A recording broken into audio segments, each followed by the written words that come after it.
Chers amis YouTube, chers amis Facebook, ici Jean-Luc Laverne, Molo Molo, nous allons entamer la série bambou parce qu'il y a des bambous derrière moi.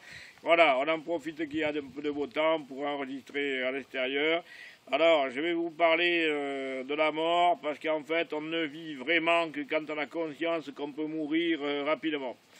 Et il y a quelqu'un de ma famille assez proche qui me dit un jour, Jean-Luc, à quoi tu occupes tes journées? Et je lui dis, je suis en train d'écrire un livre qui s'intitule Les mémoires d'un croque-mort et qui parle beaucoup de la mort. Et la personne en question éclate de rire et me dit, oh mais tu sais, moi la mort, je m'en fous, je m'en occupe pas. Alors j'étais complètement sidéré et j'ai beaucoup réfléchi à ça et j'en suis arrivé à la conclusion que les gens qui raisonnent comme ça, en fait, ils ne sont pas vivants, ils sont morts.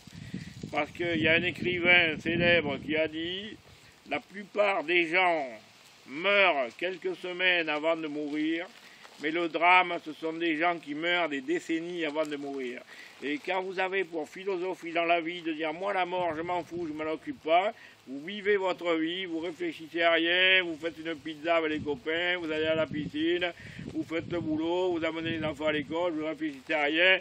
Et un beau jour, ici, il y a la fin de la vie qui est là, et vous vous dites, eh bien, je vais mourir, qu'est-ce que j'ai fait de ma vie? Mais vous avez des gens qui réfléchissent à ça une semaine avant de mourir, ça a été le cas de ma mère.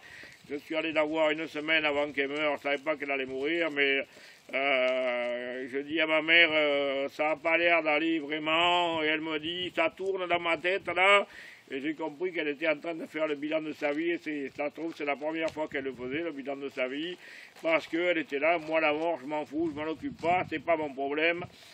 Et je vais terminer la vidéo en disant que j'ai un ami très cher qui se reconnaîtra, qui est prêtre orthodoxe au patriarcat de Roumanie, qui est un maître spirituel, et qui m'a dit qu'il fait du bénévolat dans les maisons de retraite. Et il m'a dit c'est terrible dans les maisons de retraite, il fait de l'aide psychologique dans les maisons de retraite. Il m'a dit c'est terrible parce que vous avez des gens qui se sont brouillés avec leurs enfants, avec leurs sœurs, avec leurs frères ou comme ça. Ils sont dans les maisons de retraite, ils savent qu'ils vont mourir, c'est la première fois qu'ils s'en rendent compte qu'ils vont mourir. Et ils voudraient se réconcilier, mais c'est trop tard, ils envoient des lettres, personne ne répond, c'est trop tard. Voilà. Merci beaucoup de m'avoir écouté, c'était un peu rude, mais pensez-y et vivez.